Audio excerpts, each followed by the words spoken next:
Good day, viewers. Welcome to a fresh edition of 30 Minutes, the interactive program of Trust Television with me, Manir Dan Ali. Our guest today is a scholar who has traversed 3 continents in his studies, starting from Ahmadu Bello University, Zaria, to a university in Newcastle, UK, and eventually his PhD in the United States of America. I'm talking about none other than Dr. Abdulbasit Kassim, who will tell us about his area of specialization, because he's currently in Nigeria, courtesy of a workshop or seminar held at Bayero University, Kano, on one of the well-known figures of Kano's intellectual shall I say, permit. I'm talking of Al-Magili. But first, let's hear from Dr. Abdulbasit Kassim. Welcome to 30 Minutes. Thank you so much, sir, for having me. Thank you. I don't know, maybe we should start from what you came to Nigeria for, this particular thing at Bayero University, Kano. It's interesting. I studied in Kano, that's university, and I remember there are people even named Magili, and I believe is because of the influence of that scholar who was in Kano maybe some centuries back. Can you tell us a bit about that and him? Yes, so thank you so much for having me. Probably I should start with a bit of an introduction about myself. So as you said, my name is Abdulbasit Kassim. I am currently an assistant professor of religion and classics at the University of Rochester. I am also currently a provost fellow at the Department of African and African American Studies at Stanford University. So before coming to Nigeria, I traveled to different parts of West Africa, right, and also North Africa. The goal of my travel is to trace the intellectual networks and the caravans of knowledge that connect the Maghreb to Muslim West Africa down to Al-Salan and Borno. So when you say Maghreb, you are talking about Morocco, Tunisia, and all those yes. So countries. when I talk about Maghreb, I'm talking about places like Libya, Tunisia, Morocco, Algeria, including Egypt as well. Right. And then there are all these historical ties that go very far into history. Yes. So some of the early scholars who came into present-day northern Nigeria, which used to be Al-Salan and Borno, some of the scholars, I mean, there's a moniker for them, the Wangarawa scholars, but they were also Maghrebian scholars. Right. So the scholars came all the way from places like Aljila in Libya, from places like Tlemcen, Tuat in Algeria. And those were places that had deep Islamic educational pursuit, or why those particular places? So these places were medieval learning centers where students from different parts of West Africa as well as Maghreb actually goes there to study. So places like Timbuktu, where we have the 3 medieval schools, the Jingiberi Mosque, the Sankore Mosque, and the Sidi Yahya Mosque. So usually, in present-day Nigeria, the history about the coming of Islam in Nigeria, if you look at most of the textbooks, it often starts from the period of the Shehu. So there's paucity and dearth and scarcity of scholarship and even writings about the period that predates the Shehu. And part of the reason for this is also because of the scarcity of resources and scarcity of materials. So for me, in my own research... It's not, sorry, just to butt in there, it's not because there wasn't anything before Shehu. There was indeed some things, some intellectual stirrings that haven't been maybe documented, you mean? Yes. So before the Shehu, before the coming of the Shehu Damfodio, there were scholars. Some of them came from the Maghreb. We have a scholar like Abdurrahman Sikim. We have Sheikh Zagaiti. We have Al-Magili. So all of the scholars, they came from different parts of the Maghreb. And on their way, some of them studied on the thoughts in places like Timbuktu, in Mali, present in Mali. And then they traveled down to Al-Salan and Borno, where they participated and taught in some of the existing intellectual madrasas centers, and- madrasas, Right. including the Gubarao minarets as well, where Al-Magili taught when he was Qadi Qudat of the first Muslim ruler of Katsina, Muhammad Qurao. So what I did in my own research, sometimes you hear about the names of these figures, and people in our region tend to have this emotional attachment to them. But I was really curious, where are their writings? What did the scholars, what did they write? So I started by gathering all the actual manuscripts of the scholars. So rather than just hearing about their names, like you hear the name of Damarna, Damasini, and exactly, others, Damasani I was and really all those, interested yes. in seeing their work? seeing their work. What exactly did they write? Like, what fields of study did they specialize in? Were they just writing about theology, or were they writing about other topics that were not theology? So I was trying to move beyond just emotional attachment to these figures, but also having an intellectual, grounded approach to their works. So But that what was did you find out? so exactly. So that was what took me to Adrar in Algeria. So I've conducted research in Adrar in Algeria. I've conducted research in Rabat, Morocco. I was also in Mali. So before I came to Nigeria, I was in Mali for more than a month, close to 6 weeks, 7 weeks. But when we go there, where do you go? Are there libraries or archives where some of these materials are being kept? Yes. So in places like Mali, unlike in Nigeria, where our local intellectual culture is less appreciated. And the reason for that is also because of the permeation of different intellectual currents from other parts of the world that have saturated the religious marketplace. In places like Mali, the local intellectual culture has been well preserved. Not just preserved, it has been well studied and transmitted from generation to generation. Is it because of the fascination of Europeans with Timbuktu?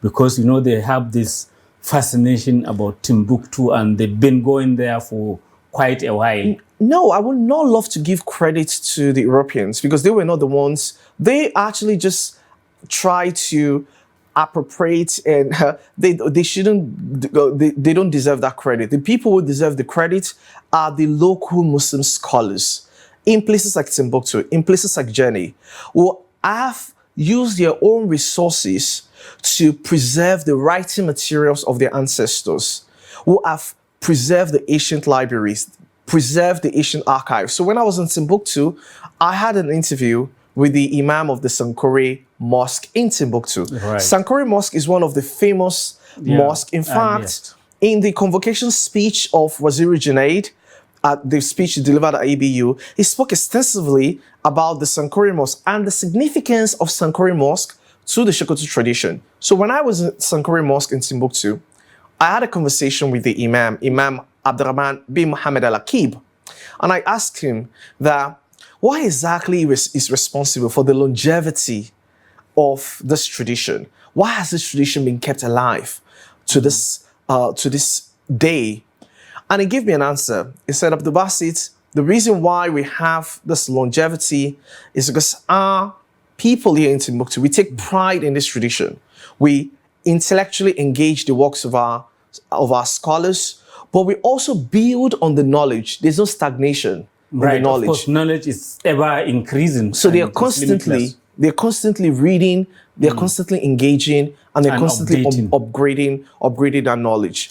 What about preserving? Because I remember when they had this, in quotes, jihadist movements, again in quotes, the terrorists who at one point took over even Timbuktu and other major places. There are fears that a lot of these documents may have been destroyed.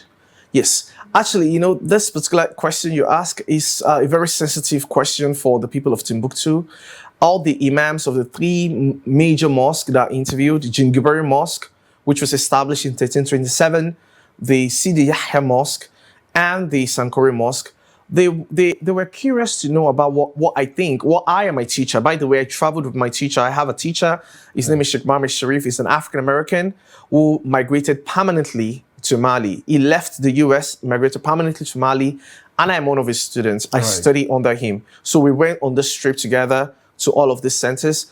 And when this question came up about the destruction of some of the intellectual production in Mali, what the imams, what they told me is most of the people who destroyed this intellectual heritage, number one, they don't really know the contents of the heritage.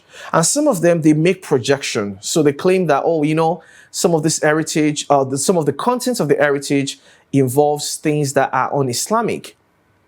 But the fact is that if you go into the materials, you study the materials, it's very hard for you to find what is un-Islamic in the materials. And in fact, when I was in Timbuktu, the tomb of some of the scholars are in Timbuktu. But people do not go there to do tawassul.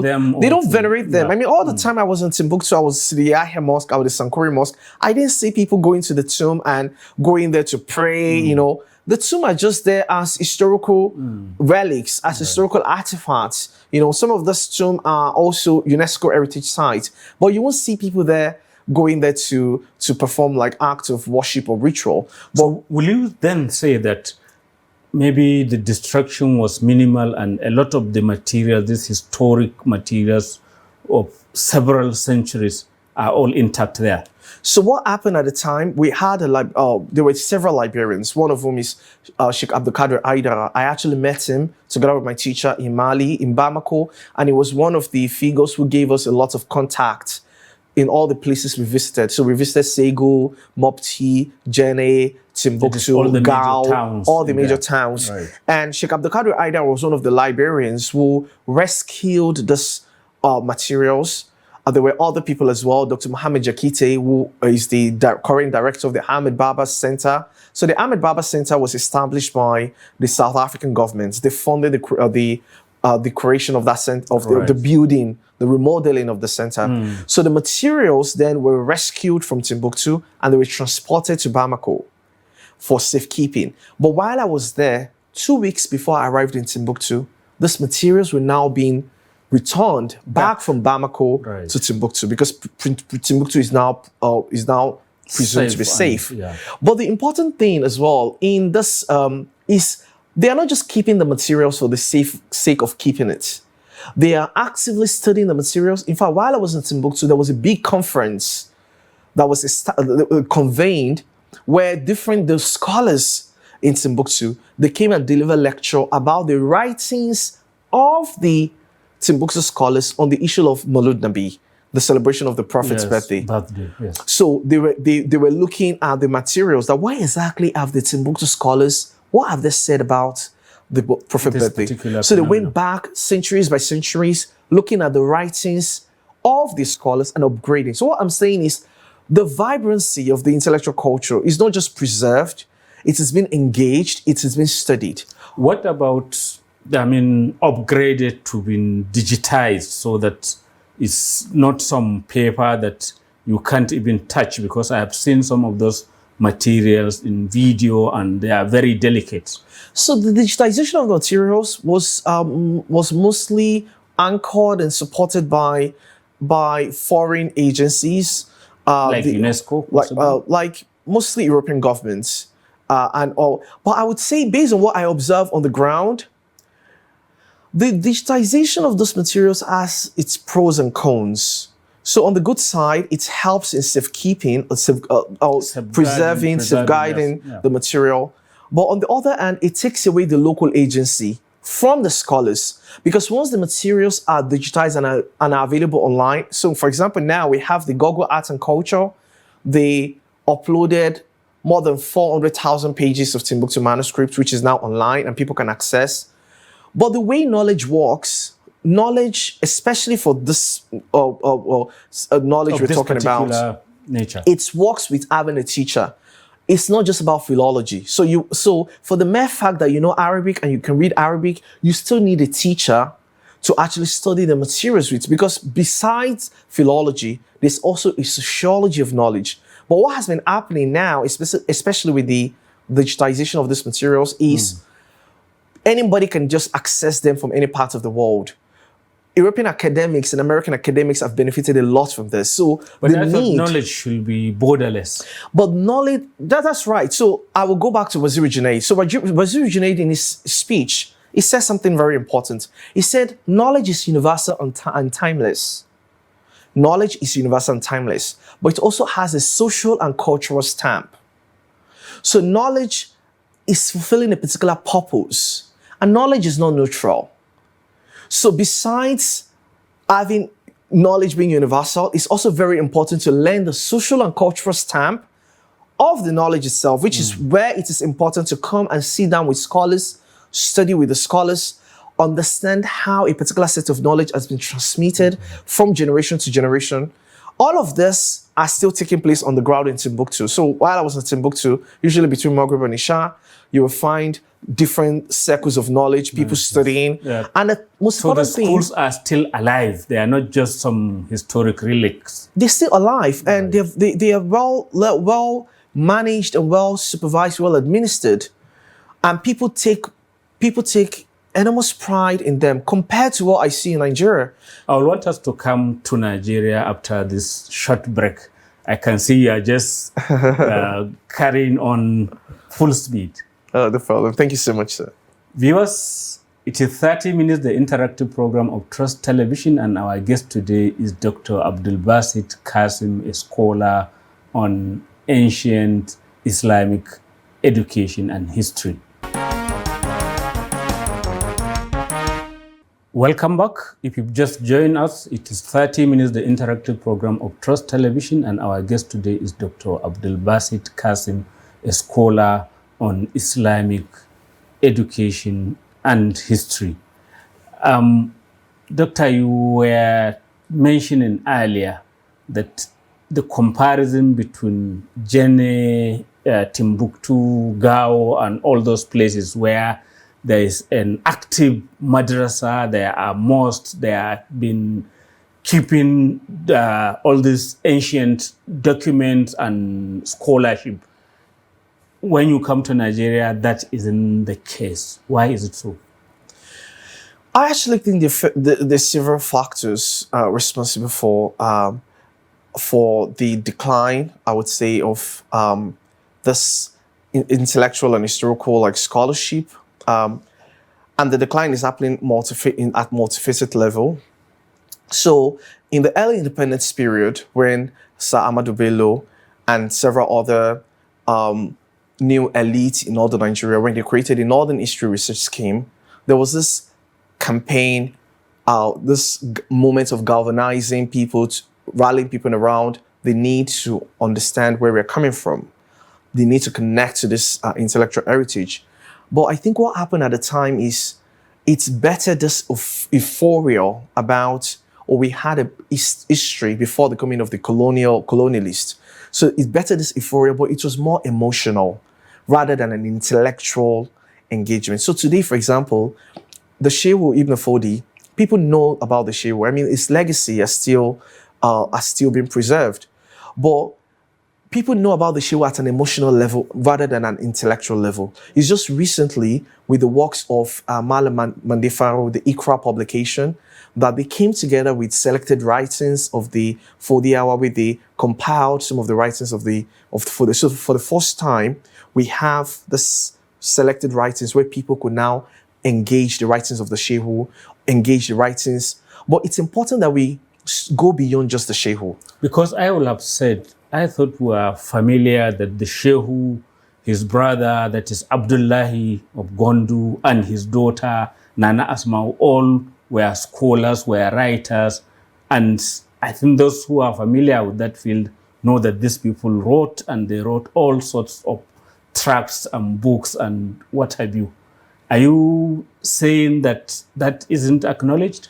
It's actually acknowledged, but it's not enough. That's my so for the Shehu, for example, if you look at what and it's not just about the Shehu and his family as well. There are all the other scholars. So it's even at two levels. So on the level of the Shehu and his family, there's an acknowledgement of their intellectual contribution. But oftentimes, people have often focused on specific topics. Let's say, for example, the writings of the Shehu on the jihad, or the writings of the Shehu on politics. But the Shehu has more than 100 writings, in fact, we are still discovering some of those writings today. So they still need to invest more in learning even about the works of the Shehu. But it's important to say that it's not just studying their works that is important. It's important for their works to be mainstream in our curriculum. So, for example, when you look at our curriculum, our university, and this is one of the arguments of Waziri Junaid, that our universities are foreign transplants. Because if you look at the curriculum, I studied at Ahmadu Bello University Zaria. All through the time I was at ABU. Maybe you knew more about Latin and... If you look at the curriculum, Greek they will history. teach you about learning. This Gens 201 on moral philosophy is all littered with the works of European philosophers. They will teach you about Karl Marx, teach you about Baron de Montesquieu, Howard Laswell, John Locke.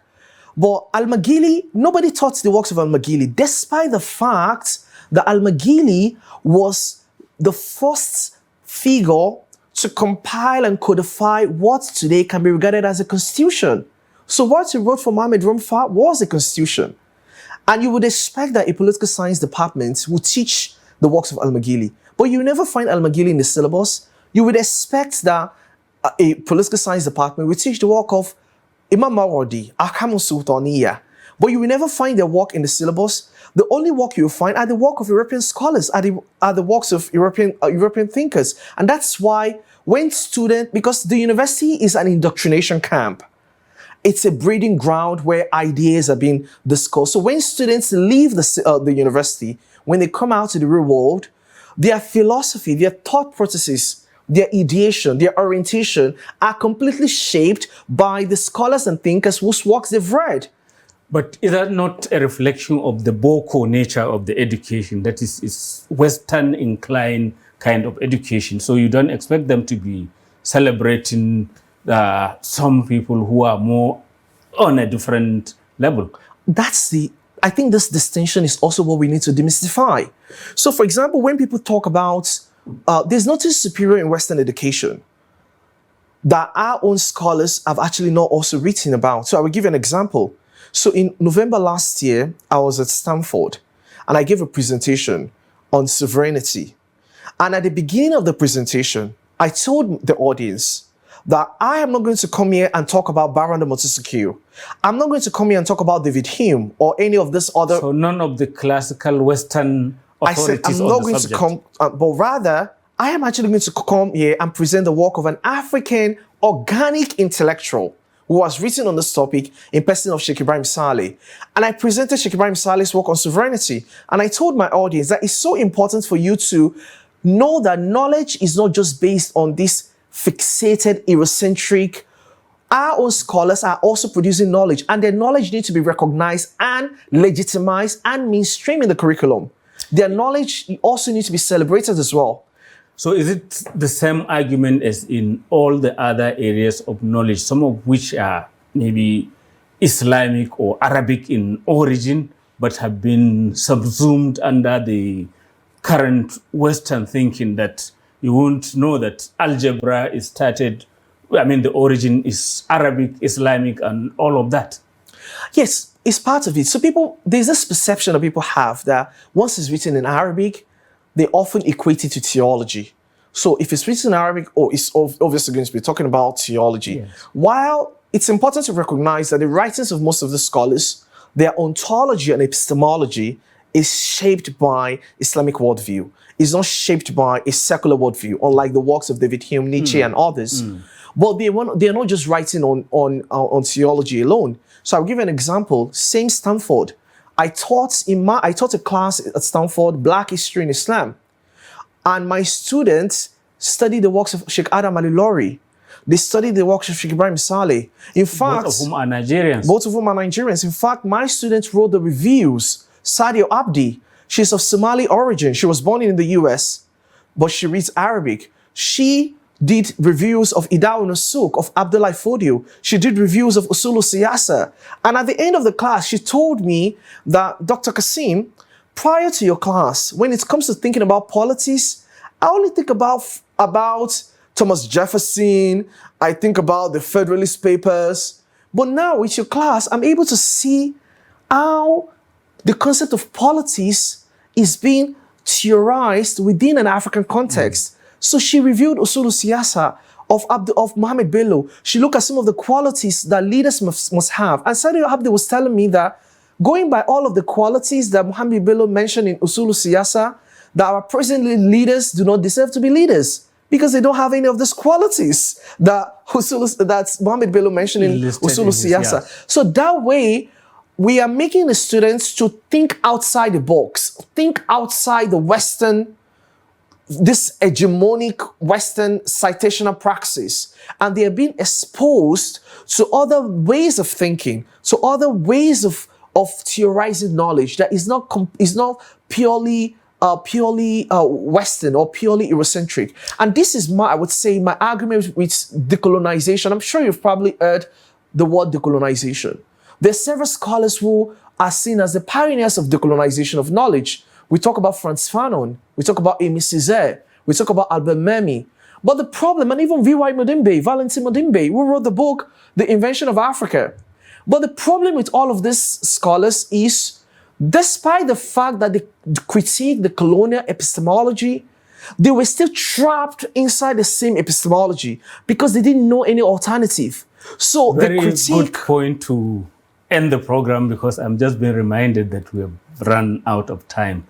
I wish we could spend much more time exploring the issues. Thank you very much for coming onto the program, Dr. Abdulbasit Kassim. But I would say in conclusion that what we actually advocating for is for our university curriculum to be more holistic and to transcend just Western epistemology and ontology. It's important for our university to actually reflect the intellectual history of where we're coming from, particularly Central Bilad Sudan. That's the most important takeaway. Thank you very much. Thank you for emphasizing that. Viewers, that's the end of this edition of 30 Minutes. Keep a date with us.